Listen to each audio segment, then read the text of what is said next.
આ મારામારીનો વિડીયો સુરતના કાપોદ્રા વિસ્તારનો છે, જ્યાં બાળકોને લઈને પડોશી વચ્ચે બોલાચાલી થઈ હતી, જેમાં બળદેવ ખત્રાણી નામના યુવકે મહિલાને ઘરમાં ઘૂસી મારી હતી, જેનો વિડીયો સોશિયલ મીડિયામાં વાયરલ થયો છે।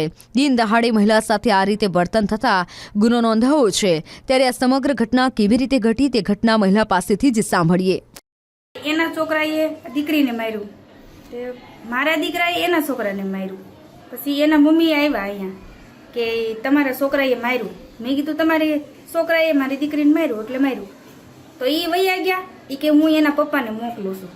એ વૈયા ગયા પછી 10-15 મિનિટ જેવું થયું ને, એના પપ્પા આવ્યા અને ડાયરેક્ટ પકડી અને મને મારવા જ માંડ્યા। પરબારી પકડીને મને અહીંયા ઓલું પસાડી દીધી અને પછી એનો વિડીયો છે અમારે।